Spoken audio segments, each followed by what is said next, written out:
Hay momentos en la vida en los que te das cuenta de algo muy simple pero muy fuerte. Todo puede terminar en cualquier instante. Y no por algo épico como un traidor o una operación fallida. A veces basta con que tu compañero tenga manos torpes.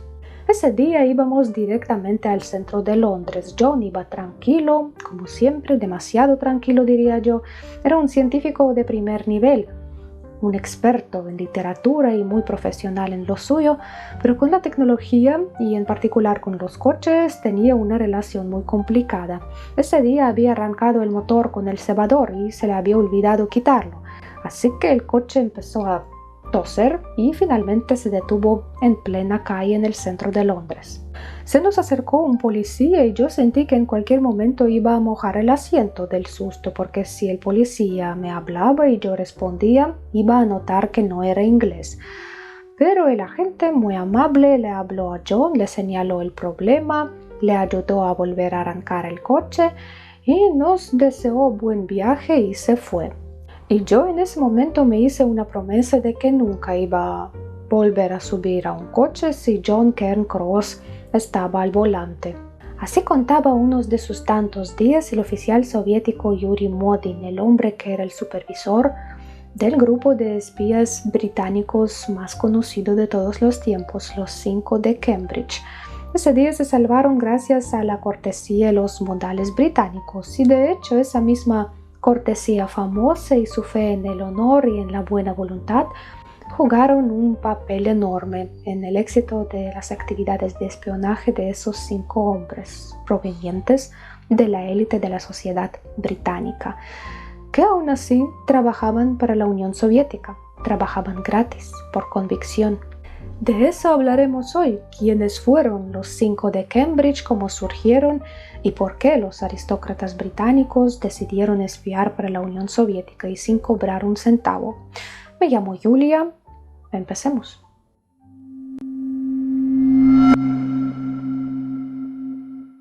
En la historia británica, a estos 5 hombres a menudo les llaman el Quinteto Magnífico, y con razón, porque realmente eran magníficos. 4 de ellos provenían de familias aristocráticas, y no me refiero solo a gente con dinero o con muchos contactos, porque estamos hablando de la alta sociedad británica, con generaciones de historia detrás, y solo uno de ellos, el mismo John Cairncross, que no llevaba nada bien con la tecnología, provenía de una familia escocesa humilde, pero él también estudió en Cambridge durante un tiempo y se unió a la Sociedad de Lenguas Modernas, que tenía vínculos con el Partido Comunista Británico. John destacaba por su inteligencia fuera de lo común, lo que le abrió las puertas a trabajar en las instituciones gubernamentales más prestigiosas del país, hasta que los ministerios de Asuntos Exteriores y del Interior se disputaban su talento. A menudo se considera a Kim Philby como el más destacado de los 5, pero eso se debe más bien a su increíble magnetismo personal y a su parecido con los espías clásicos del cine, mujeriego, encantador, con una gran capacidad de tomar decisiones en situaciones extremas y con un talento enorme para el engaño y el farol. Sin embargo, si nos fijamos en el valor real de la información que aportó cada uno, muchos coinciden de que John Cairncross ocupa el primer lugar, ya que sus filtraciones influyeron directamente en el curso de la Segunda Guerra Mundial. ¿Y qué onda con Kim Philby? Harold Adrian Russell Philby nació en 1912 en la India británica, en el seno de una familia aristocrática. Su padre era diplomático y arabista y descendiente de una antigua estirpe inglesa. Curiosamente, el apodo de Kim se lo pusieron sus padres en honor al niño espía del libro Kim, de Rudyard Kipling. Y como se dice, el nombre marca el destino, como decimos nosotros los rusos, como lo bautices al barco, así navegará. En Cambridge, Kim estudió Historia y Economía y al salir de ahí se dedicó al periodismo independiente y luego llegó a ser corresponsal del periódico The Times, cubriendo la Guerra Civil Española. En 1940, gracias a una combinación de suerte y a su amistad con el tercer miembro del Quinteto Magnífico, entró en los servicios de inteligencia británicos, el famoso MI6. y solo un año después ya ocupaba el cargo de subdirector de contrainteligencia. En ese momento apenas había cumplido los 30 años. ¿Quién era el tercer integrante de nuestra historia? Era Guy Burgess, el alma de la fiesta, encantador, provocador, excéntrico y por supuesto aristócrata. Las raíces de su familia se remontaban a la llegada de su antepasado Abraham de Bourget de Chantilly en 1592, que había huido de Francia escapando de las persecuciones contra los hugonotes. Algún día me encantaría hablar más de ese tema, así que si les interesa la noche de Bartolomé, déjenme saberlo en los comentarios.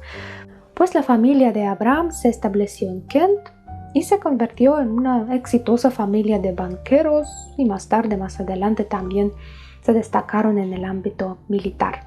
Nuestro protagonista del siglo XX, Guy Francis de Moncy de Bourget o Burgess ya en Inglaterra, fue un hombre abiertamente homosexual, y eso en una época en la que se consideraba un delito penal en Inglaterra. Pero el riesgo era algo que siempre lo atraía y sobre él solían decir una mente brillante metido en el cuerpo de un gambero. Nació en 1911 y a principios de los años 30, cuando aún estudiaba en Cambridge, empezó a empaparse con las ideas comunistas y moverse en los círculos de izquierda radical.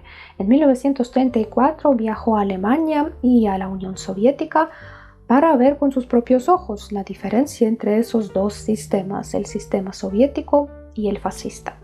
Nuestro siguiente personaje, Donald Maclean, también nació en el seno de una familia influyente. Su padre fue ministro de Educación del Reino Unido y Donald estudió lenguas modernas en Cambridge. Se convirtió en un experto en Francia y Alemania y en 1932 se afilió al Partido Comunista de Gran Bretaña. Más tarde, tras graduarse, fue destinado como secretario de la Embajada Británica en París y más adelante en Washington, donde llegó a dirigir el Comité Conjunto de Investigaciones Nucleares y gracias a ese cargo tuvo acceso a documentos clave del programa nuclear estadounidense. Y nuestro último protagonista, pero no menos importante, es Anthony Blunt. Él nació en una familia religiosa, su padre era vicario y Anthony Blunt era primo cuarto de la madre de la reina Isabel II. Imagínense qué nivel. También era homosexual y en algún momento llegó a compartir piso con Guy Burgess en Londres. Y no cualquier piso, vivían en una casa que pertenecía a su amigo de Cambridge, Victor Rothschild, que era el centro de la vida bohemia de Londres, donde se cruzaban artistas, intelectuales, políticos, o sea, era un lugar de mucho movimiento. Y a pesar de que vivieron juntos por un tiempo, según Blunt, nunca tuvieron relaciones sexuales con Guy Burgess. Se dice que nunca llegó a entregar documentos que comprometieron la realeza británica, pero sí usó su posición dentro del gobierno para conseguir información política y luego compartirla con los soviéticos. Y así es un pequeño retrato del famoso quinteto de Cambridge. Todos salieron de ahí con una educación brillante, con muchos contactos y una inteligencia fuera de lo común. Eran jóvenes destinados a liderar el futuro del Imperio Británico y por supuesto las universidades como Cambridge no solo te dan un título, te dan un círculo, te dan una red. Ahí es donde nacen las relaciones que más tarde marcan carreras. Uno entra al Ministerio de Asuntos Exteriores, otro a la inteligencia, otro a la embajada. Y como todos vienen del mismo entorno, se siguen viendo, se ayudan y se empujan mutuamente hacia arriba. Pero ¿cómo fue que esa élite social terminó convirtiéndose en espías soviéticos? ¿Qué tipo de ascenso es eso? ¿Qué tipo de carrera profesional? Suena algo impensable, pero eso suena impensable a nosotros ahora, casi 100 años después. Y en aquel momento las cosas se veían de manera muy distinta, mucho menos en blanco y negro. ¿Cómo eran los años 30 del siglo pasado? En el episodio dedicado a la guerra de Vietnam ya comentamos cómo, tras la Primera Guerra Mundial, el viejo orden imperialista empezó a desmoronarse. Las colonias empezaron a exigir su independencia, se derrocaban monarquías y poco a poco los grandes imperios dejaban de existir. ¿Y por qué pasaba todo esto? ¿Por qué el progreso y las nuevas tecnologías estaban cambiando el equilibrio social? La clase media crecía, tenía más acceso a la educación y poco a poco empezaba a fortalecerse, especialmente en las ciudades. La clase trabajadora urbana empezaba a ganar fuerza. Esto también comentamos en los episodios dedicados a la historia del consumo y la historia del plástico. Si todavía no los han visto, échenles un vistazo. Hoy nosotros, urbanitas con muebles de IKEA, nos sentimos como lo más normal, como eso siempre hubiera existido, pero en realidad hace apenas 200 años la mayoría de nosotros trabajaríamos en un campo y todo lo que ahora damos por sentado como variedad de productos, verduras, frutas, carne o pescado o casas con muebles modernos, todo eso era un lujo que solo menos del 1% de la población mundial podía disfrutar.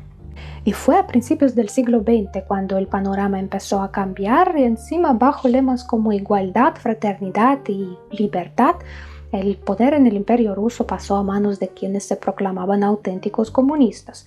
Lo que esos auténticos comunistas hacían con su propio pueblo no estaba del todo claro para el resto del mundo, así que la juventud intelectual, los estudiantes de la élite que leían a Marx, que creían en la igualdad y en la justicia social y en un mundo sin clases, veían con buenos ojos esa revolución y se apuntaban con entusiasmo al Comintern, que era una especie de club internacional de partidos comunistas creado por los soviéticos en 1919.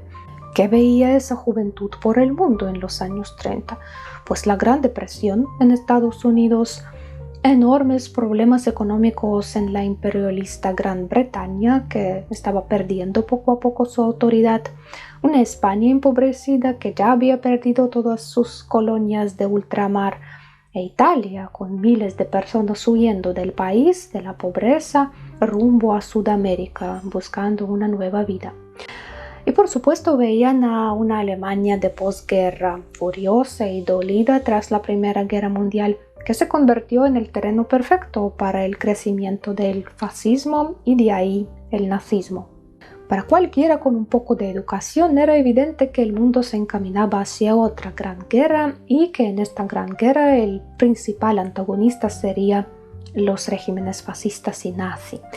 ¿Quién podía hacerle frente a este enemigo? Reino Unido y Francia seguían arrastrando sus heridas de la Primera Guerra Mundial. Estados Unidos apenas estaba saliendo de una profunda crisis económica. En teoría podían hacerle frente al fascismo, pero lo importante era que en los años 30 estos países mostraban una actitud bastante tolerante al supuesto agresor. Mientras tanto había otro país europeo, el más grande del mundo, que parecía haber renacido de las cenizas del imperio zarista y ahora se presentaba como la patria de la igualdad y la justicia social descritas en los libros de Karl Marx, que por cierto había vivido a expensas de un capitalista, Engels. Lo siento, no podía dejar pasar ese detalle.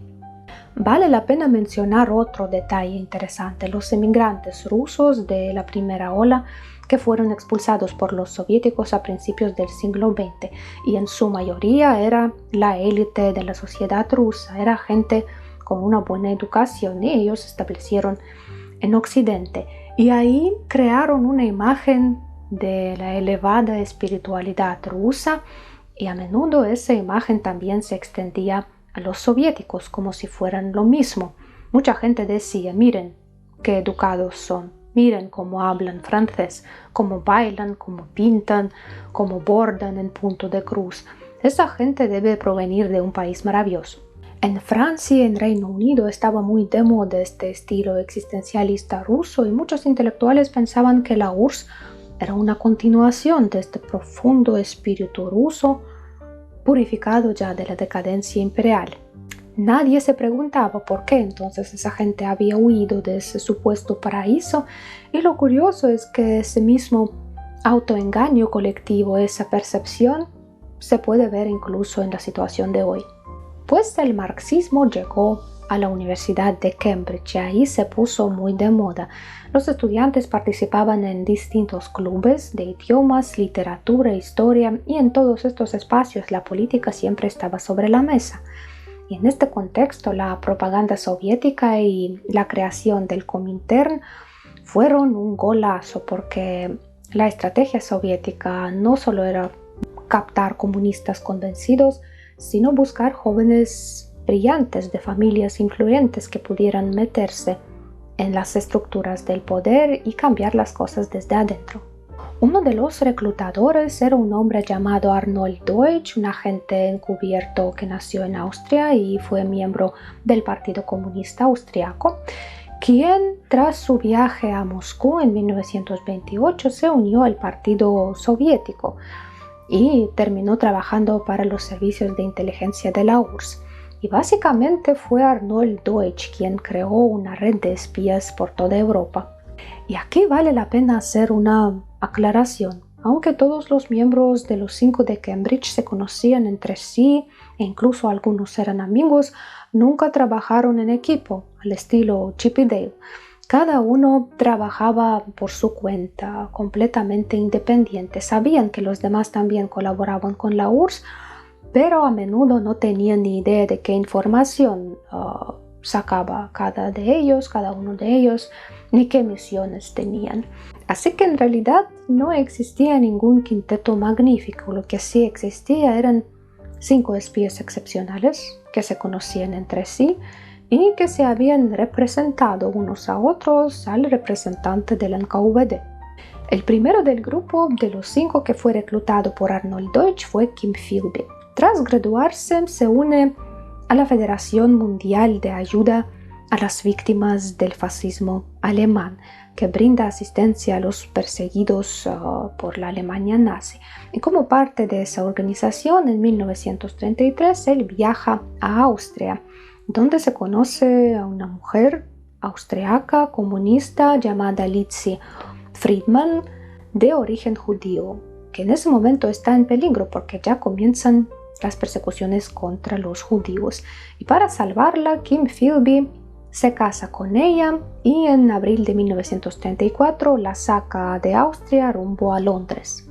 Lo que Philby hacía en Austria no pasó desapercibido. Llamó la atención del mismo Arnold Deutsch, quien en junio de 1934 le propuso luchar contra el fascismo no solo desde el lado británico, sino también del soviético. Y Kim Philby aceptó. En agosto del mismo año, Philby le presenta a Deutsch a su amigo de Cambridge, Donald Maclean, quien ya llevaba un par de años como miembro del Partido Comunista Británico, y así tenemos el segundo agente aristócrata reclutado por Arnold Deutsch. En enero de 1935, Philby y Maclean le presentan a su amigo comunista, a Guy Burgess, que como recordamos ya había visitado a Alemania y a la Unión Soviética para formar su propia opinión sobre ambos sistemas. Y a pesar de que decía que la vida en la Unión Soviética no le había gustado mucho, lo que sí lo dejó impactado fue la famosa noche de los cuchillos largos en Alemania, cuando Hitler decidió cargarse a la cúpula de sus propias tropas de asalto, donde crecía el descontento con su política. Después de haber visto esto, Burgess tomó una decisión de dedicar su vida a combatir el fascismo, y cuando sus amigos le propusieron convertirse en agente de la URSS, lo aceptó sin dudarlo, y el año siguiente lo contrató la BBC. Desde ahí, Guy Burgess difundía las ideas comunistas con gran habilidad, invitando a entrevistas a todo tipo de admiradores de Karl Marx. Poco después, Kim Philby se convierte en corresponsal del periódico The Times y mientras cubre la Guerra Civil Española, lleva a cabo misiones para la inteligencia soviética. Dado que la URSS apoyaba a la coalición republicana, que incluía diversas fuerzas de izquierda, liberales y demócratas de España, su primer cargo fue hacerse pasar por alguien que apoyaba a los franquistas y escribir los reportajes desde su lado. Así que durante toda su estancia, Kim Philby estuvo en la zona de influencia de los franquistas y cubrió los eventos desde su perspectiva. recopilaba información sobre las actividades de los fascistas y nazis en España, así como la labor de los agentes británicos y su verdadera postura al respecto. En 1937, mientras estaba en el frente, incluso terminó bajo fuego republicano, resultó herido y posteriormente condecorado con el mismo Francisco Franco, quien le entregó la Cruz Roja del Mérito Militar por su servicio leal. Más tarde, Kim Philby escribió en sus memorias: "Esta fue la única medalla que recibí en mi vida y me la dieron los fascistas contra los que luché". Este episodio jugó un doble papel en su carrera posterior. Reforzó su cobertura porque, por un lado, los británicos lo consideraron un verdadero anticomunista porque él había sufrido a manos de los republicanos. Por otro lado, también les dio a entender que era un verdadero antifascista porque les entregó información sobre el régimen español y así entró en la inteligencia británica, en el famoso MI6, pues la recomendación de su amigo Guy Burgess, que en ese momento también estaba trabajando para el MI6, también jugó su parte. Como ya he mencionado, Guy Burgess era un hombre atractivo, amante de la fiesta, de la bebida y además pertenecía a varias comunidades, a la comunidad de Cambridge, a la comunidad de la BBC, o sea, de los periodistas, a la comunidad gay. Mantenía contactos con gente famosa, o sea, con celebrities, con gente de la aristocracia, del parlamento, y todo eso le permitía a Burgess sacar información de cómo se sentía en la sociedad, en las élites, tanto dentro del MI6 como dentro de la BBC. Uno de los agentes británicos una vez dijo sobre Burgess: "Si no hubiera sido agente, si no hubiera sido espía, habría que haberlo inventado porque era un hombre único". A pesar de no ser el periodista en la BBC, él trabajaba detrás de cámaras como asistente de producción, guionista o editor. Guy Burgess tenía el poder enorme en la selección de los temas y de los invitados.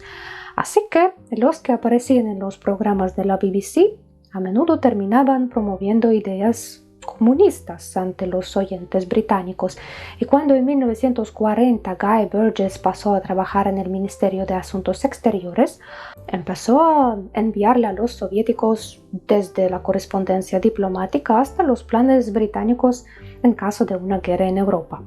Por otro lado, Donald Maclean también trabajaba en el Ministerio de Asuntos Exteriores y también proporcionaba a los soviéticos la correspondencia diplomática interna, pero mientras Guy Burgess era un agente de reclutamiento, un analista y comentarista político, Donald Maclean era un clásico agente silencioso con acceso clave a documentos estratégicos, planes militares, estrategia nuclear, el programa atómico de Estados Unidos y más tarde documentos sobre la OTAN.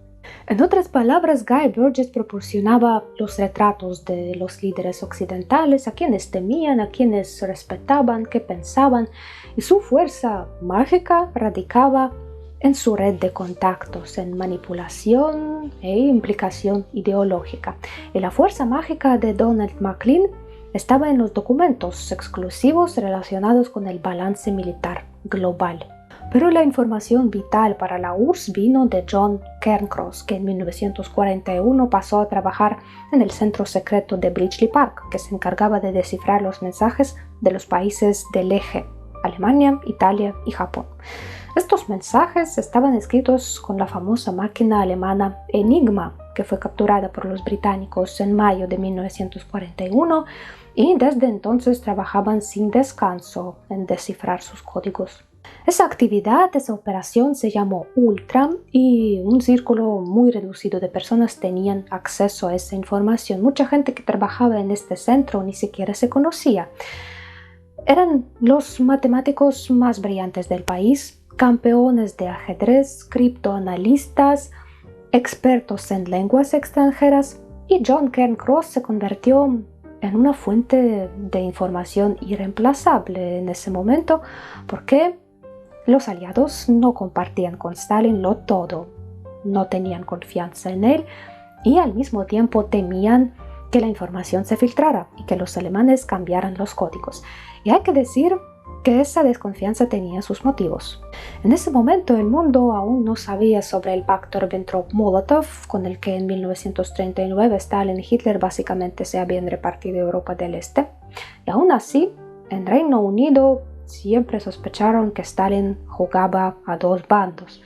Y por eso Churchill le pasaba datos muy medidos y sin contarle de dónde salían.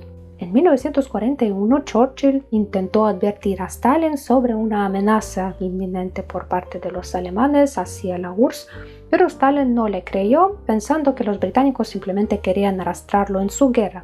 E incluso cuando otro brillante espía soviético, Richard Zorge, que trabajaba encubierto en Tokio como periodista, le mandó a Stalin la misma alerta con la fecha exacta del ataque alemán, Stalin tampoco le creyó y respondió con insultos diciendo que manden a ese idiota al carajo. Y así Stalin literalmente abandonó a Zorge a su red y más tarde ellos fueron ejecutados por los japoneses. Por eso, aunque oficialmente se consideraban aliados desde 1941, los británicos y los estadounidenses no confiaron a Stalin, lo consideraron un socio temporal y potencialmente hostil. Pero los chicos de los 5 de Cambridge lo veían todo eso de otra manera. Para ellos lo que importaba era frenar al fascismo, y cuando ellos vieron que la URSS estaba llevando la peor parte del conflicto, empezaron a pasarle toda la información que podían conseguir, no por odio alguno hacia Inglaterra, sino por convicción. Y aquí viene una de las grandes jugadas de John Cairncross. 6 meses antes de la famosa batalla de Kursk, que sucedió en el verano de 1943, y fue el mayor enfrentamiento de tanques de toda la historia y una de las batallas clave de la Segunda Guerra Mundial, John Cairncross pasó al mando militar soviético los detalles del nuevo tanque, el famoso Tigre, que Alemania estaba empezando a producir en masa. En ese momento la industria soviética no tenía nada que pudiera enfrentarse a ese modelo, pero gracias al aviso de John Cairncross prepararon armamento especial para hacerle frente. Y encima, un día antes de la batalla, John Cairncross les pasó a los soviéticos otro mensaje clave. Les contó desde qué aeródromos iban a despegar los aviones alemanes para bombardear. Y eso le permitió a la URSS atacar esos aeródromos 15 minutos antes del comienzo del ataque nazi. Toda esa información John Cairncross la había sacado desde Bletchley Park, donde trabajaba desde 1941. Otra información clave que él compartió con Moscú era un informe presentado en el año 1941 en una reunión ultra secreta de científicos británicos. Resultó que los británicos iban a fabricar una bomba atómica en un par de años, y fue precisamente desde esa información que la URSS arrancó su propio proyecto nuclear. Y según los británicos, fueron precisamente los datos de sus investigaciones conjuntas entre Estados Unidos y Reino Unido los que sirvieron como base para el programa nuclear de la URSS. Así que se puede decir que John Cairncross fue uno de los padres de la bomba atómica soviética. Donald Maclean también tuvo un papel relevante en el proyecto nuclear. Gracias a él, la URSS supo sobre una profunda desconfianza entre los aliados y también que Occidente no tenía intención de compartir tecnología atómica con Stalin. Asimismo, Donald Maclean filtraba preparativos sobre las grandes conferencias durante la Segunda Guerra Mundial, la de Yalta, Potsdam y Teherán. Pasaba informes sobre las posturas de los aliados, sus diferencias entre Estados Unidos y Reino Unido y detalles sobre los suministros militares estadounidenses y sus planes de cuánto tiempo planeaban seguir apoyando a los soviéticos. En un momento dado, cuando la derrota de Alemania parecía inminente, la URSS descubrió que los aliados tenían negociaciones secretas con los nazis, que el general alemán Karl Wolff les propuso la rendición de las tropas alemanas en el norte de Italia. Y cuando Stalin se enteró de ello, les envió notas de protesta a Churchill y a Roosevelt, y las negociaciones se congelaron de inmediato. Se cree que esta información también vino de Donald Maclean, que en ese momento era segundo secretario en la embajada británica en Washington y tenía acceso a todo tipo de informes diplomáticos. Anthony Blunt, pariente lejano de la familia real, actuaba como enlace entre diferentes miembros de la red de espionaje y no solo entre los del famoso grupo. Ayudaba a reclutar a nuevos espías, especialmente en los círculos intelectuales, informaba sobre operaciones de contraespionaje británicas y también delataba a desertores. Durante la Segunda Guerra Mundial participó en la famosa operación de Dunkerque, que fue una masiva evacuación de soldados británicos y franceses desde Francia. Después de la guerra, poco a poco iba dejando de lado todo lo relacionado con espionaje y se enfocó a lo que realmente le apasionaba, el arte. Se dedicó de lleno a la cultura y acabó como conservador de la colección de arte de la familia real. De hecho, Anthony Blunt era un auténtico gentleman inglés, un espía elegante y prudente, y aunque no transmitió tantos documentos vitales como Cairncross, su posición y sus contactos le permitían ejercer una influencia estratégica importante. Y cuando cayó el fascismo, Anthony Blunt se sintió que su misión estaba cumplida. En 1945 fue nombrado asesor del rey Jorge VI, el padre de Isabel II, y desde entonces se encargaba de diferentes misiones diplomáticas delicadas, especialmente las relacionadas con las casas reales europeas, por lo que más tarde recibió el Real Orden Victoriano.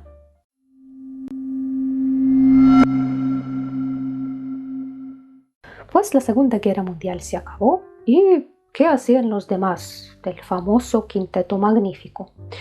John Cairncross más tarde en sus memorias decía que en ese momento él también ya terminó de colaborar con los soviéticos, pero esa versión fue desmentida por Yuri Modin, el agente soviético que desde 1944 actuaba como enlace entre Blunt, Burgess y Cairncross. Yuri Modin consideraba a John Cairncross su mejor agente y decía que después de la guerra, desde el tesoro donde John Cairncross trabajaba, llegaba la información muy valiosa sobre la OTAN, sobre su estructura y composición, sobre su financiación, y que todo eso lo proporcionaba John. Kim Philby, por su parte, tuvo un ascenso importante. En 1945 fue nombrado jefe del Departamento 9 del MI6, que se dedicaba a combatir el comunismo y el propio bloque soviético. Philby debía detectar a los traidores y desertores, pero lo irónico era que lo hacía del lado de los soviéticos. Y aquí hay que decir que ese agente carga con la responsabilidad de muchas muertes dentro del mundo de espionaje, porque a diferencia de lo que pasaba en Reino Unido y Estados Unidos, en la Unión Soviética a los traidores los fusilaban y Philby lo sabía perfectamente. En 1949 lo enviaron a Washington como enlace entre el MI6 británico y la CIA estadounidense. Y eso ya era estar en la primera línea. No solo veía lo que pasaba, sino que creaba y supervisaba las operaciones conjuntas. Y una de las más conocidas era la operación a finales de los años 40 en Albania. La idea de esa operación era derrocar al régimen comunista albanés. Los metían en el país y esperaban que se unieran a la resistencia local, generaran revueltas y comenzaran un movimiento guerrillero. Philby pasó a Moscú los planes y los nombres de los participantes y estos a su vez se pasaban a los servicios secretos albaneses que rastreaban y eliminaban a los rebeldes. Como resultado, el supuesto levantamiento nunca ocurrió y este fracaso dejó muy tocado al MI6 frente a otras agencias occidentales. Cientos de albaneses fueron asesinados, arrestados o enviados a campos de trabajo. Y en Estados Unidos empezó una verdadera paranoia. Se desató una caza de topos y con ella el auge del famoso macartismo, o sea, una fuerte ola anticomunista. Guy Burgess tras la guerra también fue destinado a Estados Unidos, trabajaba en la embajada británica en Washington y seguía pasando a Moscú información sobre el proyecto nuclear y sobre la OTAN. Mantenía su papel de intermediario, manipulaba decisiones estratégicas y influía en la élite.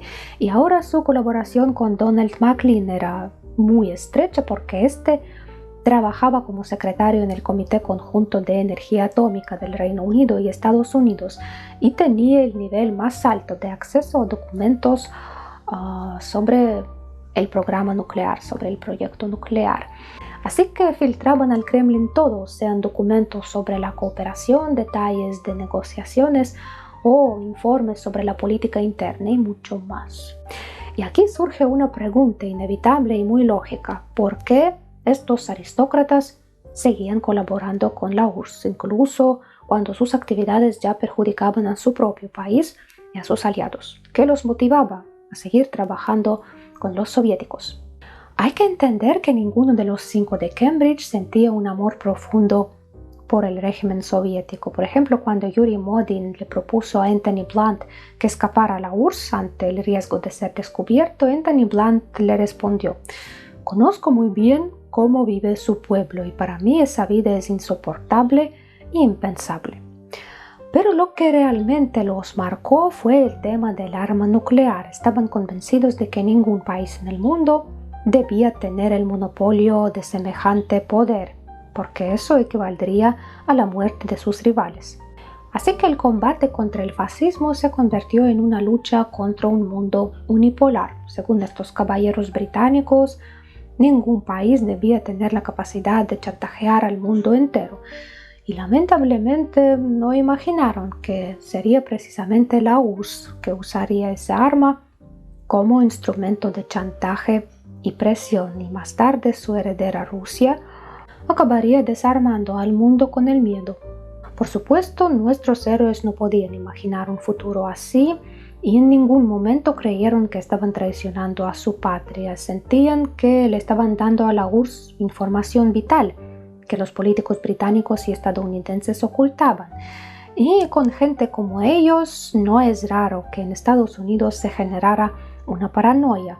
En 1943 en Estados Unidos surgió un proyecto llamado Venona que se encargaba de descifrar los mensajes de los servicios de inteligencia soviéticos.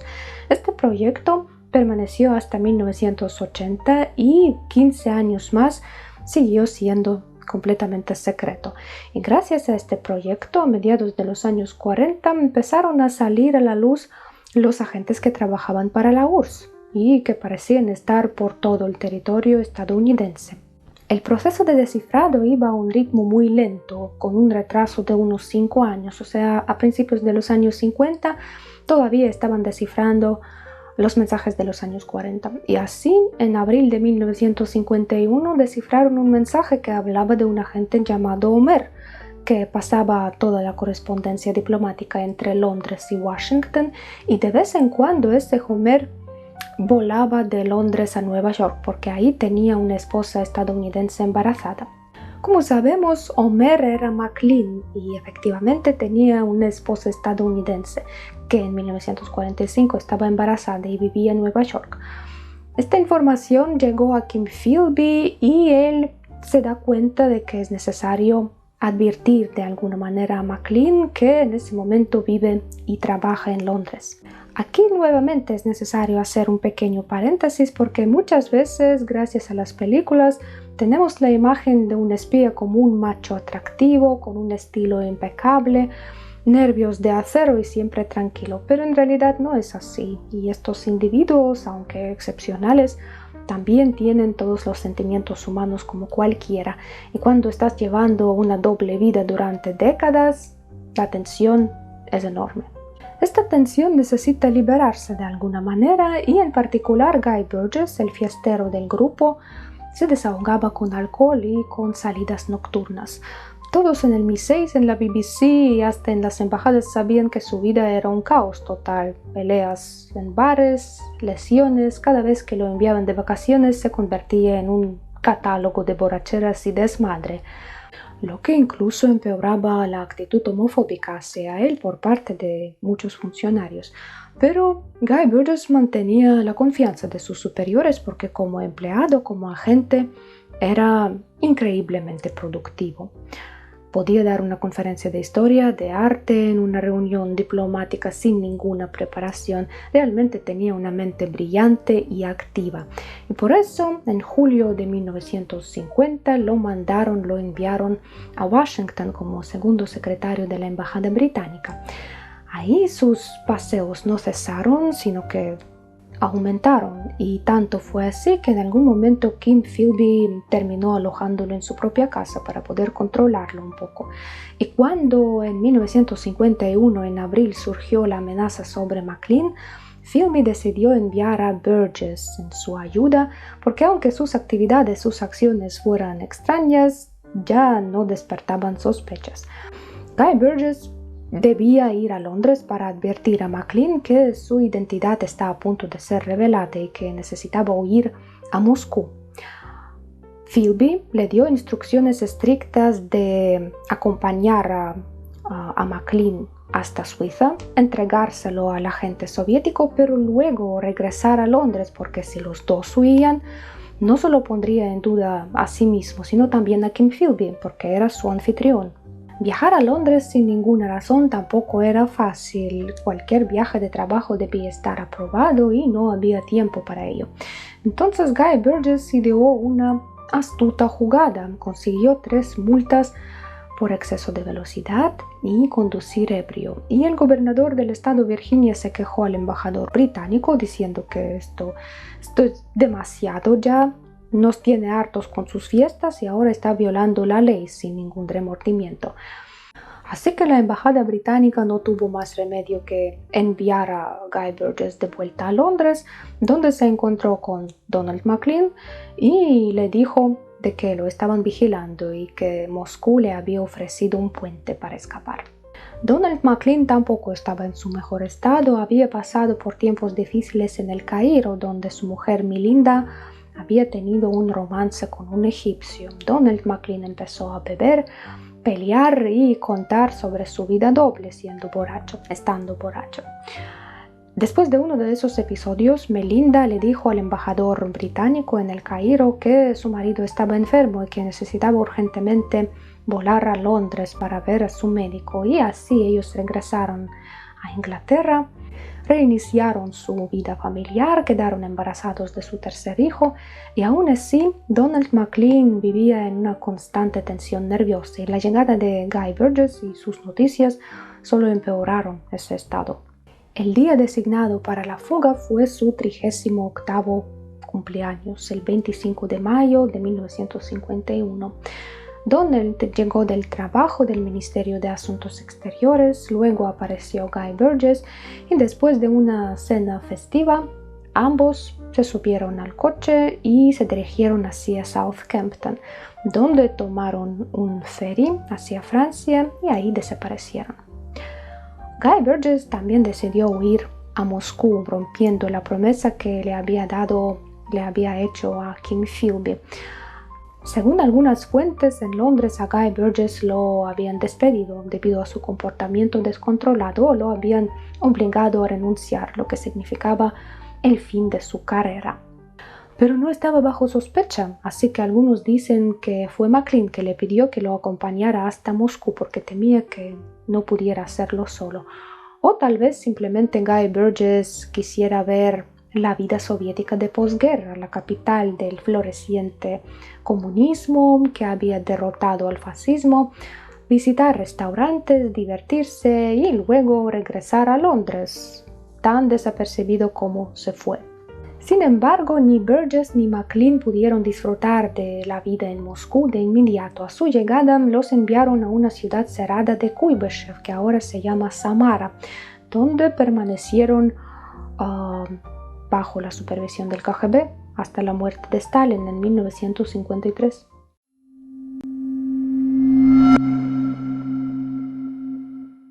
Después de que 2 altos funcionarios del gobierno británico desaparecen, el MI6 entra en pánico y arranca una investigación interna. Empiezan a seguir la pista de Burgess y McLean, ofrecen una recompensa por cualquier dato sobre su paradero y, claro, se dan cuenta de que en Washington Burgess vivía en el apartamento de Kim Philby, así que los interrogatorios no tardan en caerle a Kim. Este, que ya ve venir la tormenta, se mueve muy rápido, recoge todos los dispositivos de espionaje que tenía, tanto en su casa como en el piso de Burgess, se los lleva al bosque y ahí los entierra. Y cuando lo llaman a declarar, se comporta como un auténtico profesional. No hay pruebas reales contra Kim Philby, salvo el hecho de que Guy Burgess vivía en su casa. Pero como su relación se remontaba a los tiempos de Cambridge, o sea, se conocían desde la universidad, luego coincidieron profesionalmente, era lógico que fueran amigos. Dos británicos en puestos importantes en Estados Unidos, nada fuera de lo común. Así que Kim Philby declara que sí, éramos compañeros, el tío tenía problemas con la bebida y lo alojé en mi casa para echarle una mano. Que si era espía, pues no sé, no tengo poderes para leerle la mente. En ese momento, un político británico en Londres le lanza a Philby una acusación pública. Dice que este colabora con los soviéticos y la noticia aparece en los periódicos, tanto los británicos como estadounidenses, y se desata un escándalo. Pero tampoco tienen pruebas sólidas, y entonces, ¿qué hace Kim Philby?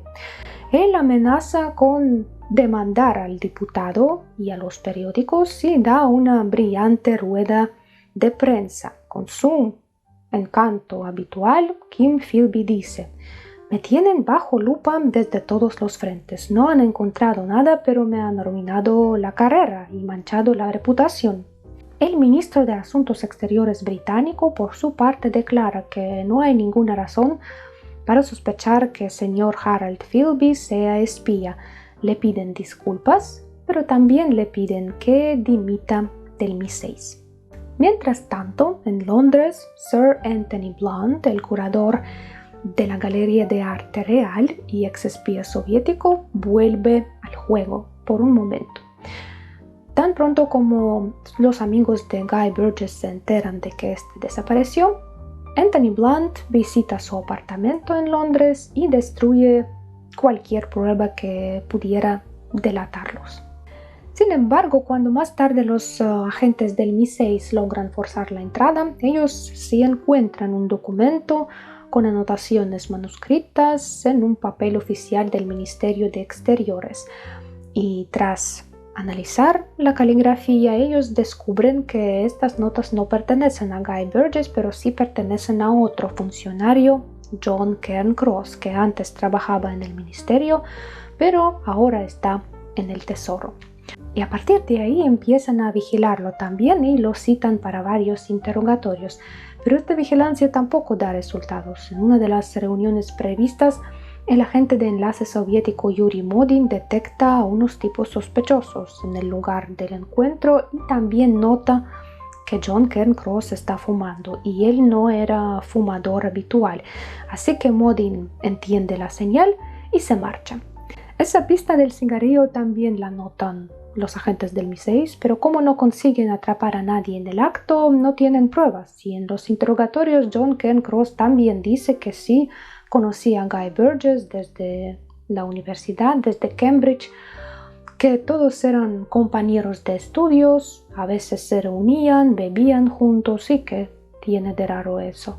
Al final, no consiguen incriminarlo oficialmente, pero también le piden que renuncie a su puesto. John se queda sin trabajo y sin dinero y entonces Yuri Modin le da plata para que éste se mudara a Chicago. Y ahí Cairncross comienza una nueva vida, esta vez en el mundo académico. Se mete en una universidad de Chicago y se vuelve un profesor destacado de lenguas romances, todo un experto en Molière y Pascal. Luego trabaja en la ONU, tanto en la sede principal como en departamentos que tratan con los países de tercer mundo. Y lo curioso es que a partir de 1964, cada tanto aparecen periodistas en su puerta, todos queriendo sacar a la luz el misterio de los espías soviéticos de Cambridge. Para entonces no se sabía cuánto había exactamente. Y cada vez John les respondía: sí, fui espía, pero nunca les daba más detalles. Y lo más increíble es que nadie lo tocó, ni los británicos ni los estadounidenses, incluso cuando en los años 80 el desertor soviético Oleg Gordievsky, del que ya tenemos un episodio en el canal, huyó a Gran Bretaña y ahí confirmó que sí, que John Cairncross había sido espía soviético por más de 2 décadas, por casi 2 décadas. No hubo ninguna consecuencia, lo cual es realmente sorprendente, sobre todo si se sabe que la URSS ejecutaba a todos los que lograba atrapar y, como ya he mencionado, Kim Philby en particular tenía sus manos manchadas de sangre de cientos de agentes, desertores y opositores al comunismo.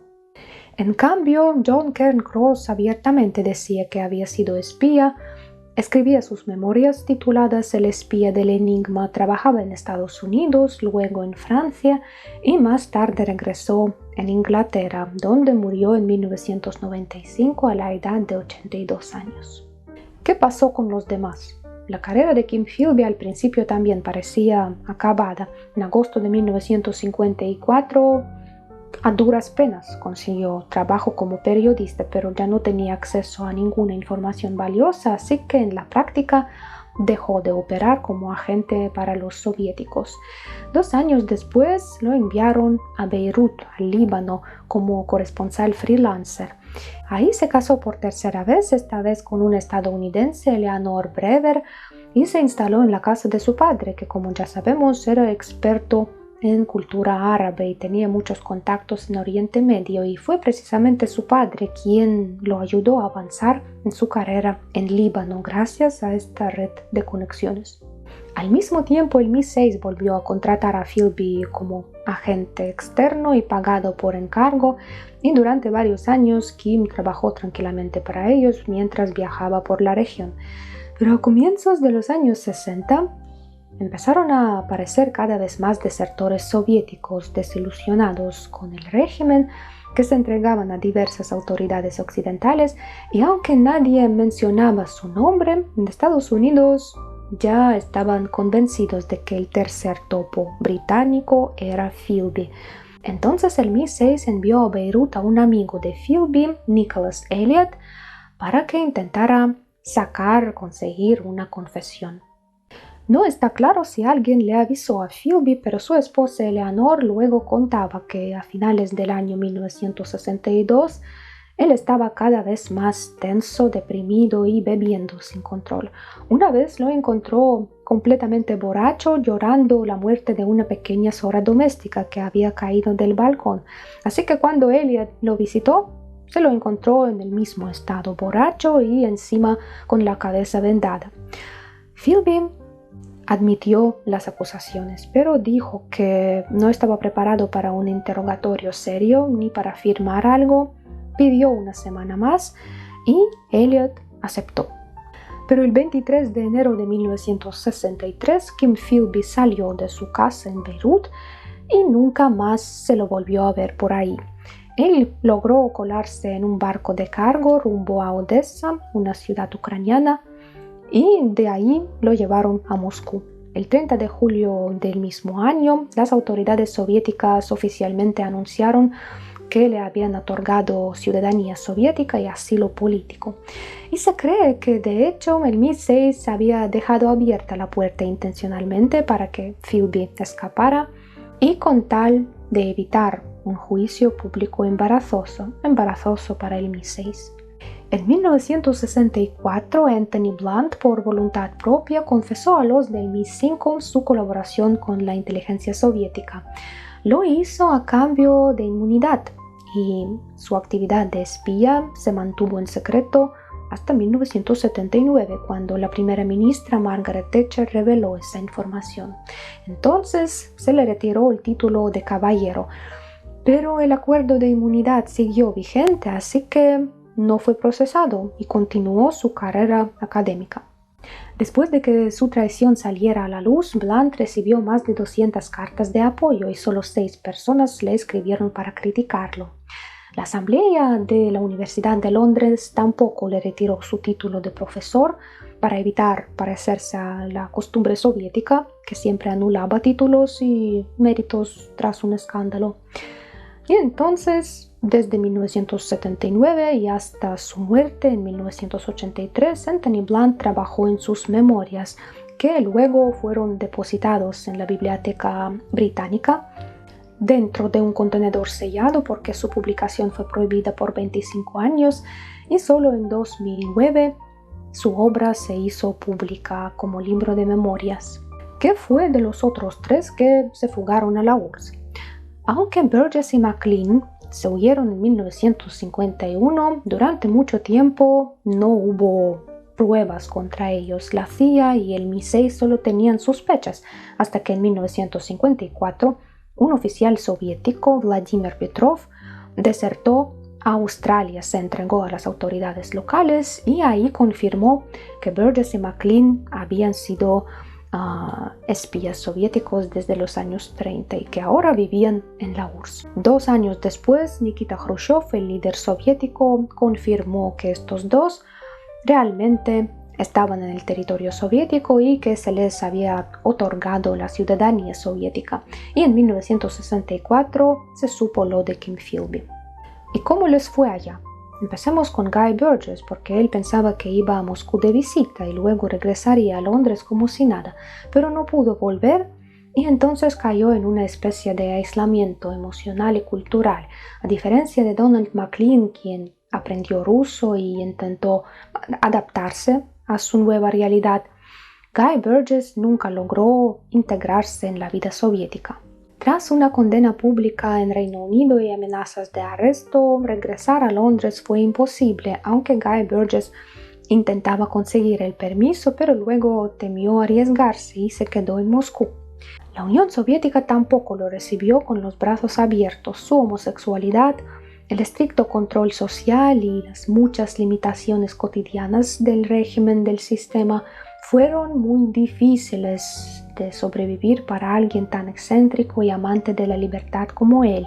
Y aunque se le permitió mantener una relación romántica con un chico que conoció en la URSS, eso más bien fue una excepción que una muestra de confianza por parte del régimen. De hecho, en la Unión Soviética nunca terminaron de confiar del todo en estos ingleses. Las autoridades simplemente no creían que alguien pudiera pasarles información tan valiosa y sin pedir ni un centavo a cambio. Pensaban que era demasiado raro y que probablemente estos fueran agentes dobles. Así que los recibieron, les dieron buena vida, un nivel que ni siquiera los ciudadanos soviéticos más exitosos tenían, pero al mismo tiempo los tenían bastante controlados.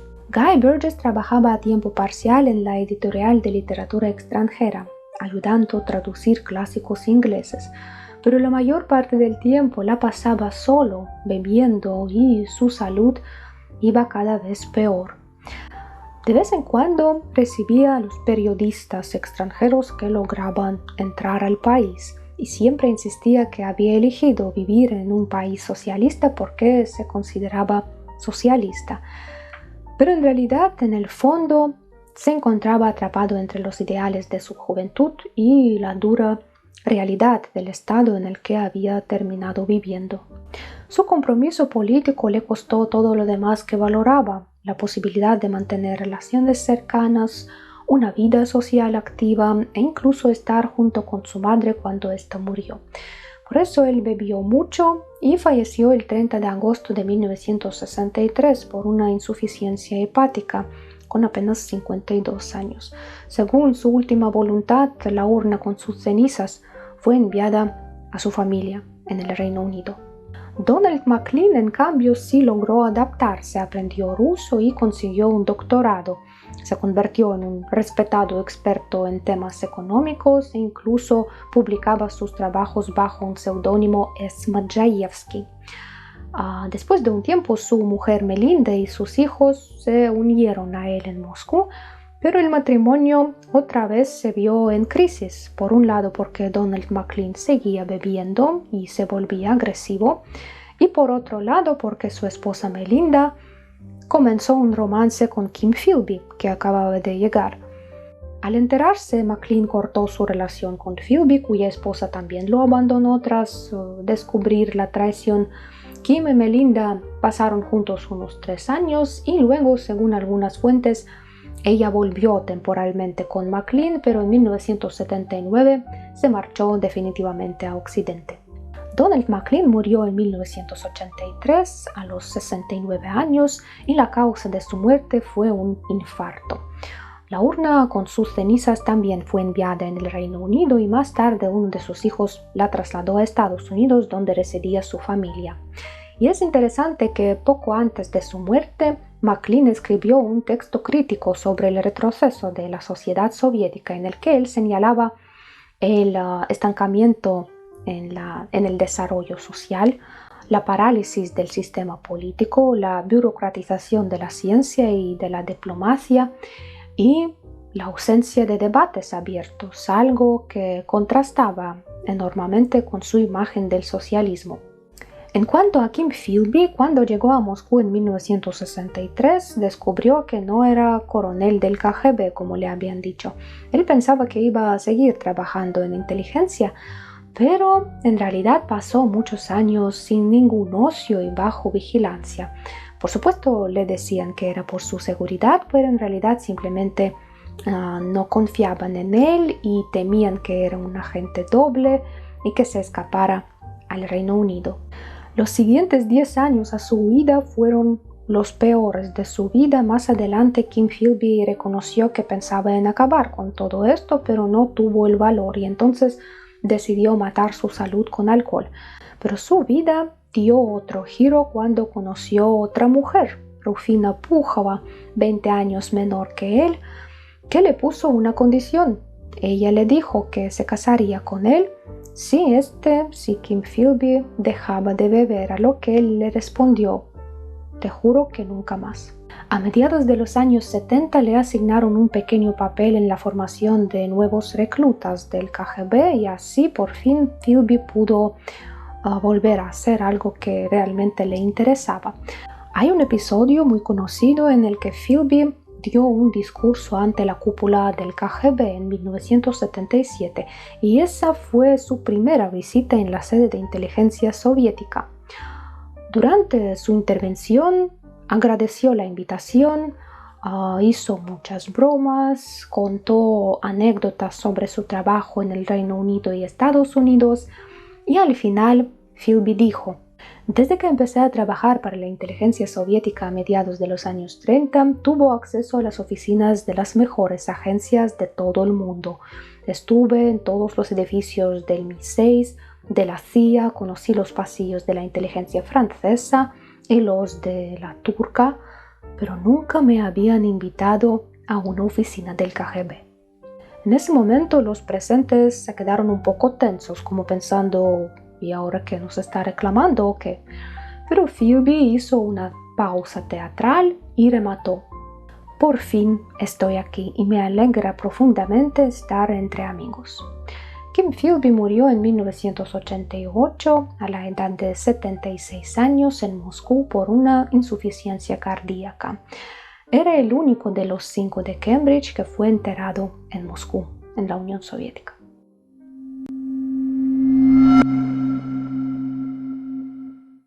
¿Qué quiero decir para finalizar?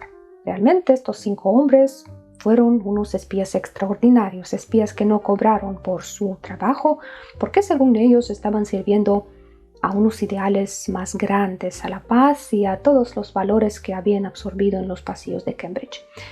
Eran gente con una educación muy inglesa y esa misma educación inglesa y el hecho de que fueron espías jugó en contra de los servicios de inteligencia británicos, porque durante mucho tiempo en Reino Unido no creyeron que personas como ellos pudieran traicionar su país.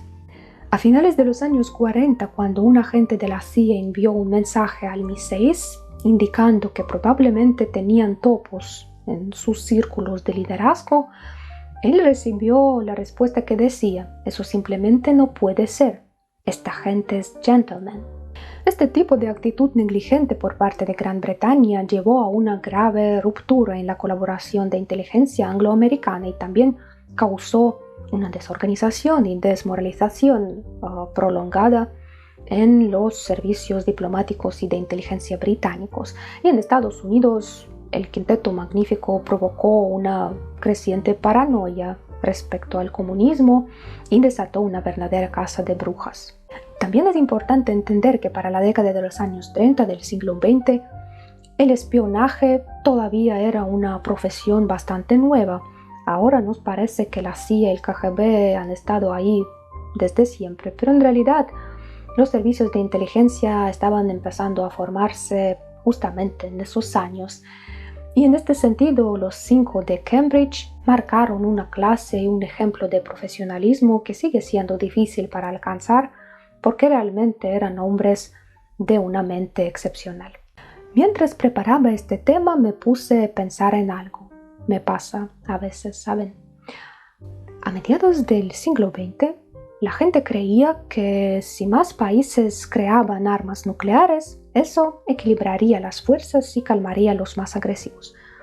Pero este supuesto resultó ser un error, porque una granada en manos de un mono es un asunto peligroso y al mono no le importa cuántos otros la tengan. Y parece que tal vez el arma verdadera del siglo XXI sean precisamente los espías, estas personas que pueden estar en más alto del poder y actuar de manera precisa, sean agentes de Mossad que eliminan a los líderes de Hamas o Hezbollah, o un espía cuyo nombre todavía no sabemos, pero que ya ha apuntado su mano sobre el siguiente líder sanguinario y muy pronto apretará el gatillo. No se imaginan cuánta gente eslava lo está esperando, y tal vez por eso el tema de los espías es tan popular, porque ellos son los héroes que cambian el destino del mundo. Muchas gracias por haber visto este episodio histórico hasta el final. Si les gustó y todavía no se han suscrito al canal, asegúrense de hacerlo y de activar la campanita en negrita, porque solo así no se perderán ningún video. También me encantaría que dejaran sus comentarios para saber si me explico bien en mi español quebrado, si están contentos con la calidad del canal y con el contenido.